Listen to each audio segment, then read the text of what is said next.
Our next lord, or should I say lady, has now been released. Our third to last Vampire Coast legendary lord, Arnessa Saltspite. So we kind of saw this coming, right? We saw the silhouette. We saw a lot of the attributes confirmed with Noctilus as far as his silhouette as well. And really the only thing remaining is mystery number 4. Now, a lot of people seem to think that that might be the Silver Princess. We're not sure yet. There's other things that kind of clash with it, right? We don't see feet. This might be an ethereal kind of lord or lady. We don't know what's coming. So tomorrow we will find out, and I'm actually releasing this video before that happens. So unlike the Noctilus one, which happened scant moments before Aranessa. So today we're going to talk about Arnessa Saltspite's lore, Swordfish's lore, and the implications of her lore against what Creative Assembly's kind of representation of her is.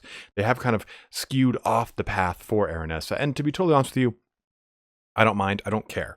It's fun to kind of see a different take on things. It's a little bit more fresh. I mean, to have her as a faction for Sartosa solely and have it not be connected to Vampire Coast, sure, whatever. You'd have to do a lot more different things for that, but I think she kind of plays so well into the Dreadfleet motif that Vampire Coast has created that I'm totally fine with her being this kind of hybrid weird lore that they've created. So let's jump into the actual lore from Dreadfleet before we talk about her actual Curse of the Vampire Coast representation. Amongst the most feared of all the lords of Sartosa is the Queen of Tides, Arnessa Anya Saltspite. Rumor has it she is the daughter of the sea guard Manon himself, that she rose fully grown out of the waves in a froth of gore, and that salt water flows through her veins instead of blood. What is known beyond doubt is that Arnessa is as merciless as the ocean. Arnessa has always had a peculiar connection with the ancient god of the sea. She has sailed to the ends of the world and back again through the most violent of tempests and emerged unharmed. There is no warmth in her soul, and she has no love for man. Only the open ocean and the glitter of gems can make her scowl melt. But as her scurvy crew maintains on the occasions that she deigns to smile, it is like the coming of the new dawn. The true story of how Arnessa Saltspite became such a gifted seafarer begins in the chill waters of the far north. Arnessa was born into the ruling family of Skjold, a coastal settlement of the Norskans. The chieftain, a proud warrior king in need of a strong successor, was not pleased at all to find that his pregnant wife had delivered him a daughter instead of a son. Worse still, the infant had been born a mutant. Her conjoined legs were scaled and twisted into a grotesque fan of spined flesh below the knee. Physical mutation has always been a death sentence amongst Arnessa's pitiless tribe. Before the sun had set, the mewling babe was hurled from the tallest cliffs to be drowned by the pitiless sea. Miraculously, Arnessa survived, borne by a shimmering school of daggerfish that swam in the shape of a crowned sea sire. The infant was delivered into a cove of golden sands, where she was tended by a trio of sea nymphs. Suckled and cared for by these lithe ocean spirits, Arnessa grew strong upon a diet of gim crab, algae, and cold black kelp. Before her 10th year, Arnessa was spearfishing for sharks, fanged rays, and mermanticores. Her shell-decorated cave became cluttered with gifts from the sea that washed up with each new dawn. It seemed like every full moon a new vessel would founder near her cove, or a galleon would find itself inexplicably shipwrecked within easy reach. Bright-eyed, the child Arnessa absorbed every scrap of knowledge to be gleaned from the well-appointed ships that had mysteriously come to her. Arnessa eventually tired of her island paradise and decided to rejoin the ranks of humanity, though she knew that such a mutation such as hers would lead to persecution and death. Numbed by rum and with teeth gritted, she amputated her strange lower legs with a sharpened cutlass and cauterized the wounds herself without so much as a whimper. Arnessa had already fashioned replacement legs from the jagged blades of sawfish and bound them tight to her ragged leg stumps with leather belts that she found in the captain's quarters of a rich merchant galleon. Constantly cleansing her wounds with salt water, it was less than a week before Arnessa was able to walk. A scowl etched on her beautiful features, she ventured out into the open seas upon an intact rowing boat that had washed up on her beach. Before 3 nights had passed, she was picked up by a roving pirate galleon, the Swordfish. Mute, peg-legged, and strange, Aranessa was the subject of much curiosity from the sailors aboard. Though she quickly proved to them that so much as touch would earn her them a slit throat, daily she climbed into the rigging and thereupon into the crow's nest, where over the coming weeks she more than proved her worth as a sharp-eyed lookout. Over the next decade, Arnessa learned to swear like a sailor, to fight like a pirate, and to navigate like a scholar. She absorbed all there was to know about the art of sailing like a sea sponge, rising through the ranks of the Swordfish's crew with ease. Every cannon she fired was on target, every duel she fought was victorious, and every course she plotted led to, unerringly, the treasure. She became the ship's lucky charm, then its first mate, and eventually, when her captain was devoured by a sea gargoyle, its commanding officer. She earned the nickname Saltspite in the years that followed, hunting down the wolf ships of the Norscan fleets with a cold vengeance that made even her own crew invoke a sign of Manon for protection. When the Imperial fleet approached the Swordfish with letters of marque, intended to enlist her in the war against chaos, she opened fire upon them too. Arnessa would be beholden to no man, living or dead. It was in the gambling dens of Sartosa that Arnessa Saltspite allowed herself to join Captain Roth's cause. She had heard of Count Noctilus, and her troubled dreams indicated that the sea father Manon desired his stain upon the oceans removed. Better yet, Captain Roth was a man of great wealth. Over a barrel of the finest Tillian rum, the deal was struck. The Swordfish and its crew would sail alongside the Heldenhammer into the uncharted waters and hound the vampire Noctilus to his final death. And then we'll read a little bit here on the Swordfish. The Swordfish is a mighty square-rigged galleon, antique in design, but no less lethal for it. Around its hull are swirling designs of waves, razor shells, and tritons, and upon its prow is a giant ram in the likeness of a saw shark's blade. The Swordfish's every timber and plank is engraved with symbols of the Sea Father Manon. Its sails fly the crossed tridents of the Sea Lords, and its 100+ cannons are decorated with carefully placed barnacles and knotted latch eels. The Swordfish has cannon enough to reduce even the largest enemy galleons to so much matchwood. Nonetheless, it is common knowledge in Sartosa that the warship's captain prefers the bloody business of a boarding action and the thunder of a broadside. So, a lot of cool stuff going here. She's got some special rules. The Swordfish itself has got like a ram attack, and that makes a lot of sense. It's got a gigantic prow made of a saw shark blade, right? So it makes total sense. And on top of that, we have a lot of other characteristics, right? The Blessed of Manon kind of extends itself to Arnessa herself, and she's able to kind of re-roll movement and broadsiding action. So she's kind of very good with cannons and with artillery included therein. She kind of has this master of a jack of all trades type personality to her, and I really enjoy that about Arnessa. A very different kind of lord. Well, let's take a look at how she's represented in Total War Warhammer 2. And for starters, things are a little bit different here, right? These are a lot bit different. She's part of the Vampire Coast. I mean, you can see these mutations on her forearms. You can see that, well, you probably can't see through this here, but in the previous picture, you could see a lot more of her legs.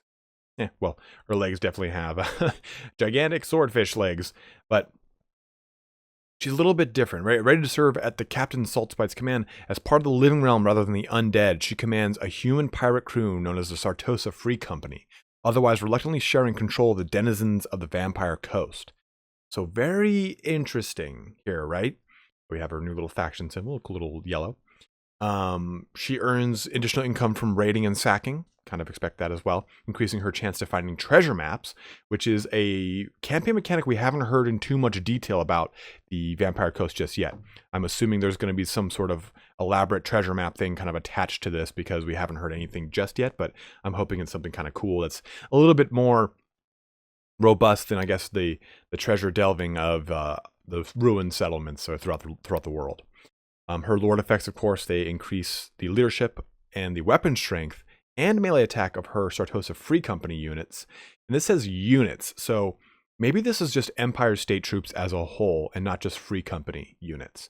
Maybe it's just a couple, maybe there's Pistoliers in here, maybe there's the Free Company militia themselves. I could see handgunners being a part of this, maybe like kind of rebranded, skinned handgunners.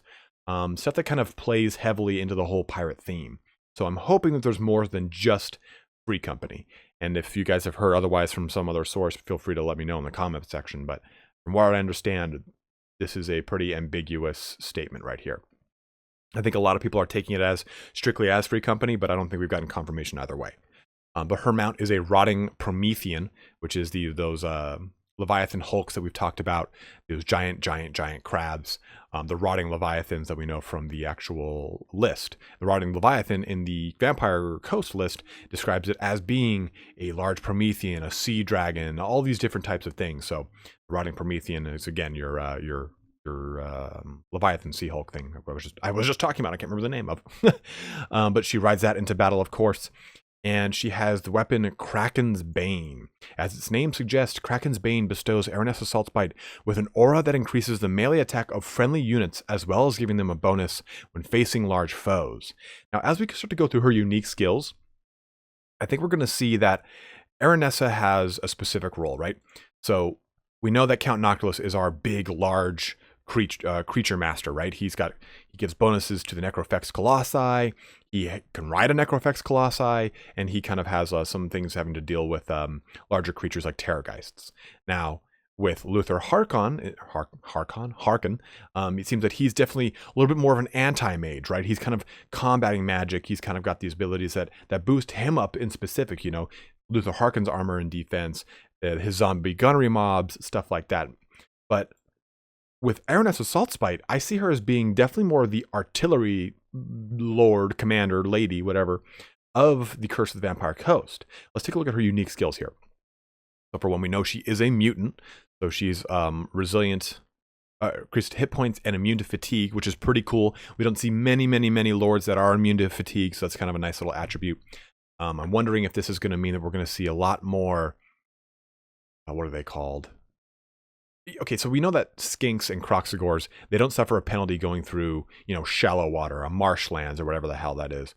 Maybe with the inclusion of additional mechanics from Vampire Coast, we're going to see more of those marshlands, that stuff like that. So maybe this immune to fatigue is making it so that she will have to trudge through marshlands. She's going to be a little bit more immune to fatigue. I mean, I don't really ever look at the fatigue meter on my lord and go, God, he's very tired right now. I'm going to lose this. I guess maybe this helps if she gets caught out in a march. Maybe she doesn't ever have to deal with coming in from a march combat with very fatigued. We'll see. But she has these lovely sawfish peg legs, which increases her armor and weapon strength, which is kind of cool. Really awesome little mechanic there. Creatures of Manon here. So knowledge of rotting Prometheans and rotting Leviathans. It reduces their upkeep and improves their missile resistance, which is really cool here. So we see then that Noctilus is going to be the master of Necrofex and Terrorgeists, and the Prometheans and Leviathans is going to be definitely more along the line of someone who looks just like one. The gifted sailor here. She increases the leadership of her free company militia as well as your army's movement and replenishment rates. Pretty nifty there. I'm really curious to see how these free company units work. Again, guys, I think if this was just free company, it would have said Sartosa free company, not free company units. Again, I could be splitting hairs here, but we'll find out in due time when we get a roster reveal, hopefully in the next week or two. Self-taught gunner. Then this increases the ammunition of carronades, mortars, and Queen Bess. So we've seen some kind of scant reveals of what look to be like mortars in some very kind of distant shots. So this confirms them that we will also be getting mortars with the Vampire Coast. In the actual Vampire Coast roster, they just had typical cannons. So this is kind of cool to see a full-on confirmation of them. And then your worst nightmare, I'll read the whole thing here. Arnessa Saltspite's reputation as one of Sartosa's most formidable pirate captains is well earned. Her notoriety boosting her melee attack and giving her a ward save, in addition to increasing plunder gained from encounters at sea. A lot of fun there. Do we know her new Vortex starting location? I'll overlay this with the other one so we can see all three of them. But now we have on all three lords the Mortal Empire starting location. Land of Dervishes has been re-added, so that means that we're going to see some Sudenburg back in the mix. And then we have, of course, the lovely Swordfish itself. Look at that little cruise liner, huh? Your mom and pa just on the top deck, playing shuffleboard, drinking enough Mai Tais that mom's bra pops off in the middle of the Mai Tai. I don't know what I'm talking about. Let's go back to Count Noctilus. Let's look at his Mortal Empire starting location. I mean, it's pretty cut and dry here, right? So, Galleon's Graveyard, Vampire Coast, and Sartosa. they're all going to start pretty much exactly where they start in the Vortex campaign. Let's go down to you, big boy. Boom, right there. So again, we're still wondering, what is our number 4? Is this a Silver Princess? The Princess Layla thing has been kind of leaked as the princess underscore faction.png as the actual faction symbol for her. So that this might be who we see. We might see someone else entirely. I want to think that it's not the Silver Princess, because it's such an obscure portion of the lore, and she doesn't have anything to do with pirates. She's not ethereal, and she's a vampire in like the most distant of senses. She doesn't have this big sweeping huge lore about her leading all these many von Karstein vampires against the Empire. Or I mean, even Count Noctis has a more in-depth lore about him being a seafaring pirate than Princess Layla does. So I think that the Princess Layla thing is kind of a stretch, to be totally honest, guys. Although I think that this fan kind of matches her little thing here. Doesn't really. It's more of like a Batwing one on hers, but time will tell tomorrow what we actually get. I'm going to take a look over here. Some keen-eyed people have pointed out that Albion is more on this map, but I could swear that that's been on the map already. So we'll see if maybe this is where she resides to start out. Who knows? And there's been some other kind of notes about the map itself, kind of pointing out to more things being added back into the game. Namely some stuff connected to Lokir Fellheart, where he finds his mask. But guys, I hope you enjoyed this video here today. Went through a pretty good amount of stuff talking about each and every one of our new lords, and hopefully we will go into our 4th lord here tomorrow morning. I'll be doing a lore video for that as soon as she comes out. I'll cover it and we'll put it up ASAP. Hopefully I'll have a really cool lore blurb to go into and read from. Who knows? But as always, guys, don't forget to comment below. Let me know what your thoughts are on that 4th lord again. What your thoughts are on Aranessa. I know a lot of you guys are very disappointed to see her in a non-strictly Sartosa list and to see her kind of alongside vampire counts. Again, I'm okay with that. I'm waiting to kind of see what the narrative is for her in the story to kind of reflect why she is the way she is and why she is kind of part of the Vampire Coast. But again, I mean, you could look at Arkham the Black and argue that he shouldn't be part of Tomb Kings. You'd be wrong, but you could argue that. So guys, again, I'm really excited. Thanks so much for watching here today. Have a good one and take care.